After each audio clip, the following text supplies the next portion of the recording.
السلام عليكم ورحمة الله وبركاته. حبايب قلبي، ازيكم؟ يا رب تكونوا بخير. اهلا وسهلا بيكم في قناة ابداعات فرح.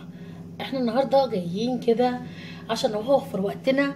انا قبل كده عملت كيك الشوكولاته، وعملته برضو في نفس القالب ده ونزلته على القناه بتاعتي. فانا عشان خاطر ما اخليش طبعا وقتكم اخد منه كتير، حابه النهارده احط فكره جميله جدا. عاوزين نعمل من قالب الكيك ده ممكن تقولي جاتو، ممكن نعمل تورتيه كده دمها خفيف بحاجات موجوده في البيت، حاجه كده زي ما بيقولوا على قد الايد، نفرح بيها اولادنا وكمان نبسطهم، نخلي الاولاد كده يفرحوا حاجه جميله كده، يفرحوا بيها تلاقوها في التلاجة كده هما بيذاكروا ياكلوها.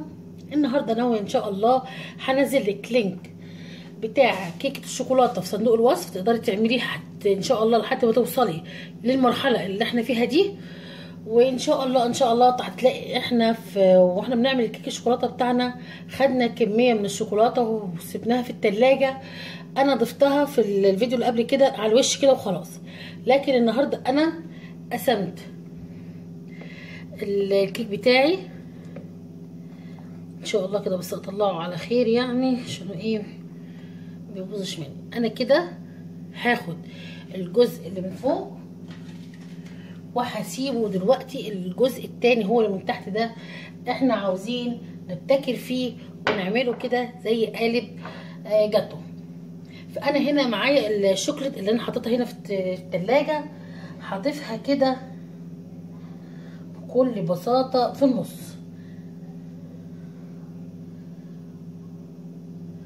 عاوزة الكيك بتاعي يتشرب منه،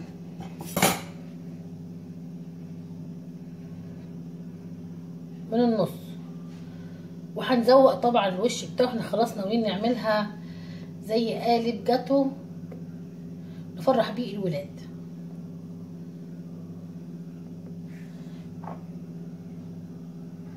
كده حلو خالص. انا شربتها كده بالطريقه الجميله دي، وكمان من نفس مكونات الكيك بتاعنا عملنا كب كيك، وهنشوف برضو هنعمل ايه في الكب كيك بتاعنا.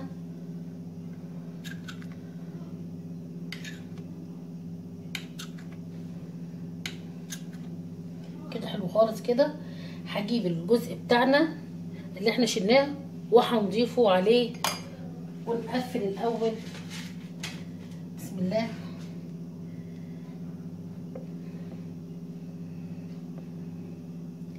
كده جميل جدا.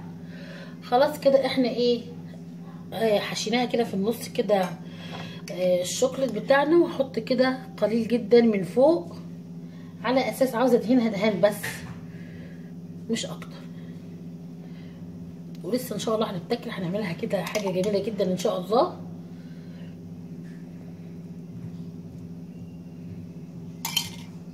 خلاص احنا حطينا الشوكولاته زي ما شفنا دلوقتي، وانا هنا جايبه في قرطاس الكريمه هنا عامله كده كريم شانتيه، وحابين نعملها كده بطريقه كده ظريفه وبسيطه. مش شرط اكون متالقه جدا جدا في التزويق عشان اعمل تورتيه، لا، انا ممكن اعملها كده بحب لولادي هتطلع جميله ان شاء الله.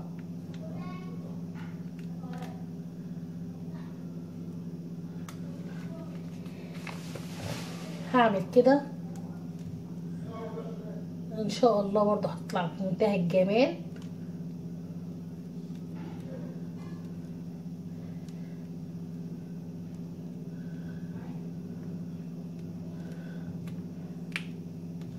عشان ما اخدش من وقتكم كتير هلف عليها كلها وارجع لكم.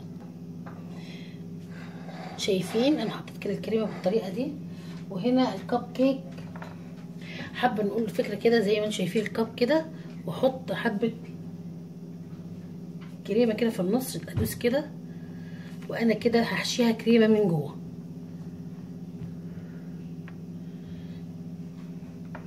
وبعدين هحط على وشها الشوكليت كده، حبه كريمه كده تبقى محشيه من جوه. برضه هفتح لكم واحده تشوفوها.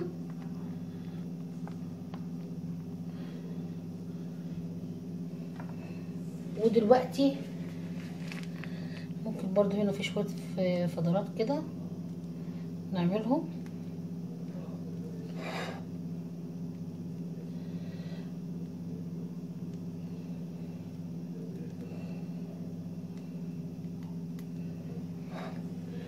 كده انا شايفاها حلوه خالص.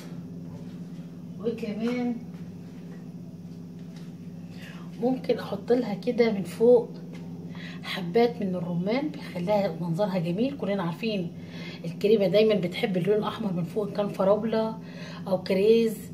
احنا خلينا كده ايه النهارده هنعملها حاجه كده في متناول الايد، حاجات كده متوفره في البيت. والرمان ان شاء الله موجود في السوق اليومين دول طبعا، ورخيص وبكتره كمان. فهحط كده حبات من الرمان جميله جدا جدا، هيدي منظر والله تحفه بجد بجد. انا شايفاها جميله جدا، يا رب تكونوا شايفينها كده زي ما انا شايفاها. انا شايفاها جميله.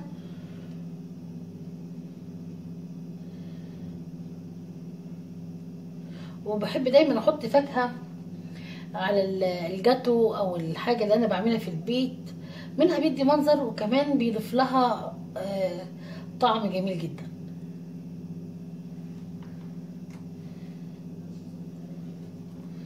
طبعا مفيش اسهل من كده حاجه احنا ممكن نعملها، بجد بجد حباكم تعملوها. وبجد بجد يعني عاوزاكم ما تتفرجيش على تشوف الفيديو وتتفرجي وخلاص، لا نفذيها، هي سهله جدا. وكمان يعني مش بتاخد طلبات كتير. انا هحط لك الكيك بتاعنا في صندوق الوصف، ادخليه وشوفيه. صدقيني مش هياخد منك مقادير كتير ولا غلبه، مش متعبه ابدا، وظريفه جدا جدا كمان في الطعم. هتفرحي بيها اولادك وهتجددي كده، وممكن كمان تقدميها لضيوفك، هتكون قمه في الجمال.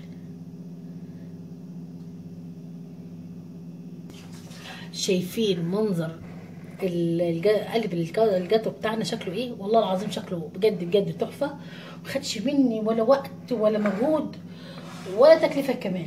انا هنا معايا الشوكولاته اللي انا عاملاه، كنت حاطاه في التلاجة. انا زي ما انتم شايفين حطيت كريمه في النص. هفتح لكم واحده قبل ما احط الشوكولاته من فوق عشان تشوفوها شكلها قد ايه ظريفه وجميله من جوه. لما تاكليها كده انا هقشر بس ورق الزبده. بصوا حبايب قلبي، هتلاقوا كده شايفين شكل الكريم شانتيه من جوه، شكلها تحفه ازاي، شكلها بجد جميل جدا. انا حبيت بس اوريك الشكل من جوه كمان بيبقى ايه.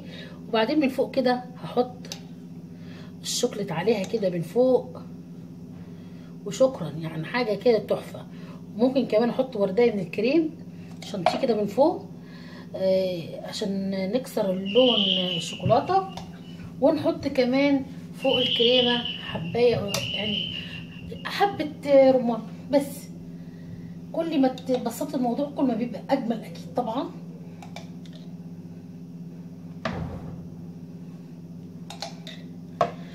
يعني عملنا حاجه كده حلوه للولاد، بسيطه جدا مش مكلفه بالمره، وكمان جميله جدا جدا.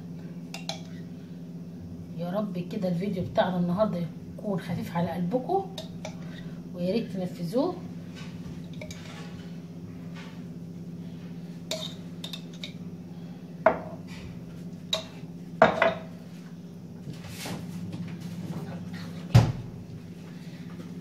بصوا يا حبيب قلبي، هوريكم بس نموذج كده بسيط.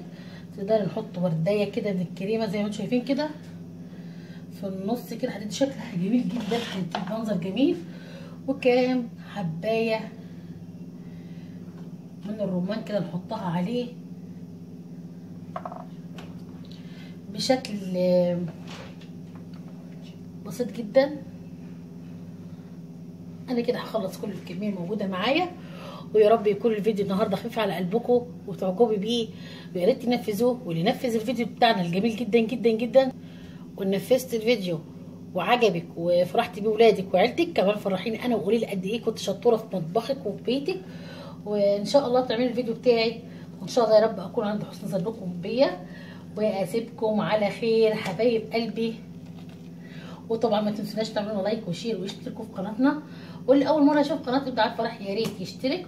وانا اوعدكم ان شاء الله ان شاء الله كل جديد هتلاقوه في قناه ابداعات فرح.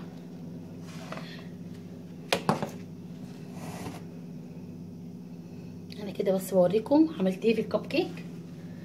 حطيت الكريمه واسيبكم على خير. يلا بقى باي باي حبايب قلبي، السلام عليكم ورحمه الله وبركاته.